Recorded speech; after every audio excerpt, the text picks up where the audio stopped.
Silakan. Okey tu. Ni ada soalan lagi satu. Dia kata, saya nak tanya, apakah benar Malaysia bakal berhadapan dengan darurat keuangan yang teruk? Dan jika benar, wajarkah Muhyiddin membubarkan parlimen? Kalau bubarkan parlimen, baginda tuanku tak mau parlimen dibubar pun tak terbubar. So, aku tak mau cakap benda yang di luar bidang kuasa aku lah. Kan? Cuma aku merayu semoga Allah buka pintu hati yang Tuan Agong ni. Kan? Untuk baginda renung betul-betul. Kalaulah misalnya bulan 2 tahun lepas, bila dia dah panggil, baginda dah panggil ke semua 222 ahli parlimen, tak ada seorang pun dapat mandat untuk membentuk kerajaan. Kalau ketika itu dibubarkan parlimen, mungkin apa yang berlaku sekarang tak berlaku. Kan? Dan hari ini, macam Tuan Dr. Mahathir cakap, orang bukan hanya menyerang Muhyiddin. Yang kita bimbang ni, selama hari ni kita mempertahankan institusi dia aja. Yang aku bimbang ni, takut selama hari ni kita pertahankan institusi diraja ni, akhirnya kerana nak mempertahankan kerajaan Muhyiddin ini, institusi diraja menjadi mangsa. Yang ini kita takut. Sebab hari ni, kalau dulu kita tengok mungkin ada orang DAP, kan? Kita boleh cakap, oh ni puak DAP, kan? Yang menentang institusi diraja. Tapi hari ni kita tengok komen-komen dekat laman media sosial Istana Negara, komen-komen dekat, sampaikan tuanku Azizah pun tutup dia punya media sosial, kan?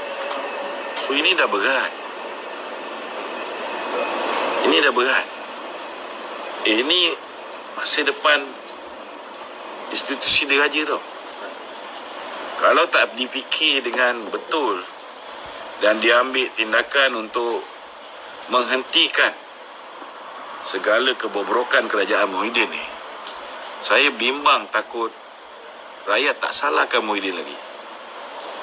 Rakyat salahkan kita punya pemerintah yang tidak mahu membetulkan keadaan dan membiarkan Muhyiddin terus merosakkan negara. Dan ini sangat bahaya. Kita orang Laskar Cyber ni, dulu kita pemantau. Kita orang dah angkat sumpah dengan kalimah wallahi wa billahi wa tallahi untuk mempertahankan institusi diraja selagi institusi diraja tidak menyeru ke arah kebatilan, kan? Terjebak.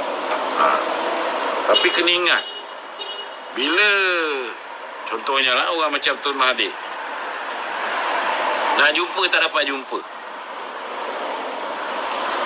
apa jadi kalau dia keluarkan semua benda-benda yang berkaitan dengan institusi diraja? Ini bahaya. Orang macam kita memang takkan tegur aja. Orang macam kita takkan sebut apa-apa pun pasal baginda tuanku. Sebab kita menghormati institusi diraja. Tapi orang macam Mahathir, dia tak peduli. Orang macam Mahathir, dia ada immunity. Kau boleh tangkap Muhyiddin? Mahathir? Tak boleh.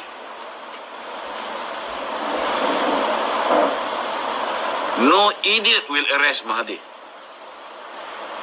Because if you arrest Mahathir, and if he dies in the cell, the government will collapse. Tak ada orang yang akan tangkap Mahathir. Dan dia ada immunity semula jadi. Dengan usia dia 95 tahun, bekas Perdana Menteri, Tun. Dia tahu dia boleh cakap apa saja. Orang tak boleh tangkap dia. Sebab kalau orang tangkap dia, dia mati dalam lokap, kerajaan akan bertanggungjawab. Kerajaan akan dianggap zalim. Kerajaan akan dianggap tak berhati perut. Dan kematian dia tu akan dipersalahkan kepada kerajaan. Itu sebab Dato' Najib tak pernah sentuh Tuan Mahathir. Bukan setakat Tuan Mahathir tak disentuh. Muhyiddin Yassin pun tak pernah disentuh.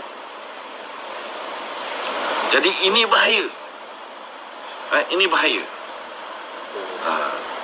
Apa salahnya kalau baginda jumpa dengan Tuan Mahathir?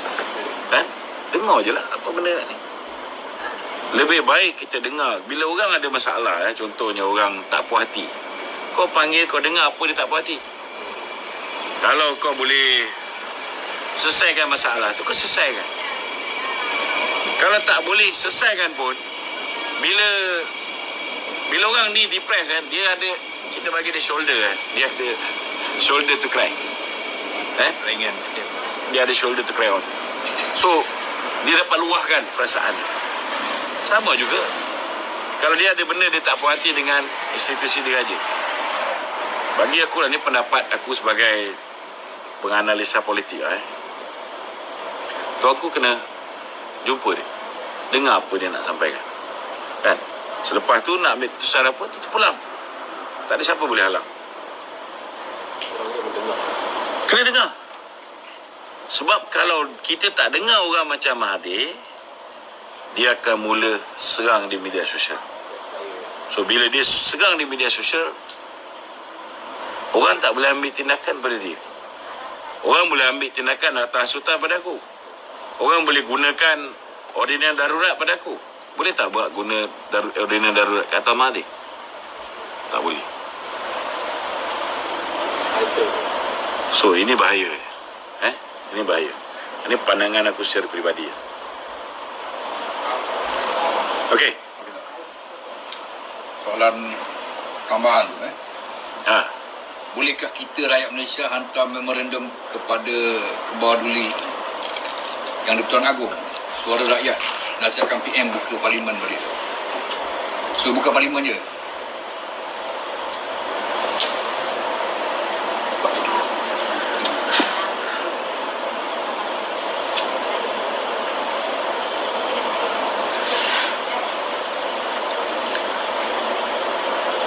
Aku nak jawab, tapi yalah, dengan keterbatasan ni, bagi aku simple lah. Kau hantarlah memorandum apa pun, kan? Kalau baginda tuanku dah decide dia nak sampai hujung tahun lah, kan? Dia nak buka parlimen je tu. Kalau dia nak buka parlimen, dia dah beritahu parlimen boleh bersidang. Dan dia boleh arahkan supaya Muhyiddin adakan sidang parlimen. Betul tak?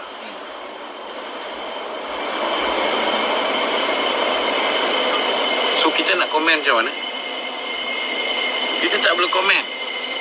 Aku rasa baginda tuanku ni, dia mengikuti apa yang netizen cakap, kan? Raja Permaisuri Agong pun dekat dengan rakyat. Dia mengikuti apa yang rakyat cakap di media sosial. Jadi bagi aku, bazir masa je hantar memorandum, kan? Sebab ini bukan zaman dulu. Zaman dulu, kalau kita tak tahu isi hati rakyat, kita boleh tunggu sampai memorandum, sampai baru kita bertindak. Sekarang tak perlu. Media sosial ini, kau boleh tahu denyut nadi rakyat. Apa yang rakyat nak, apa yang rakyat benci, kan? Takkan tak tahu rakyat tak mahu darurat.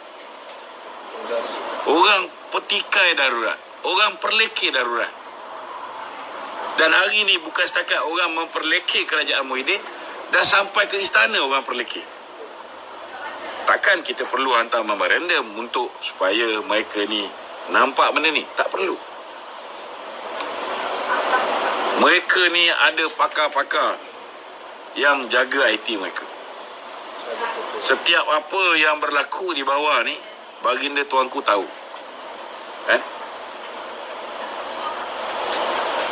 Cuma mungkin perlu ada nasihat yang betul, supaya nasihat yang betul dapat diberikan kepada baginda tuanku, supaya tuanku dapat membuat keputusan yang terbaik untuk rakyat. Itu penting. Itu penting. Tetapi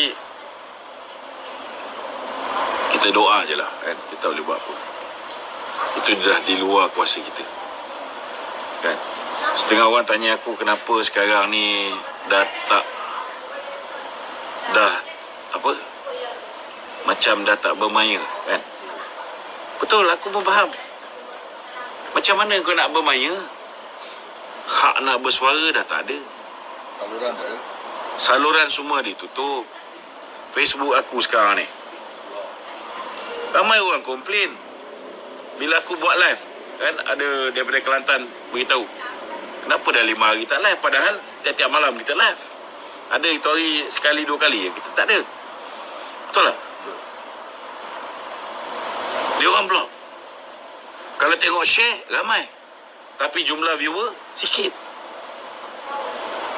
Macam mana Dato' Najib kena, macam tu lah. Kemudian kita pakai nama orang buat live pun kena restrict, YouTube pun kena. So apa lagi kita nak buat? Susah.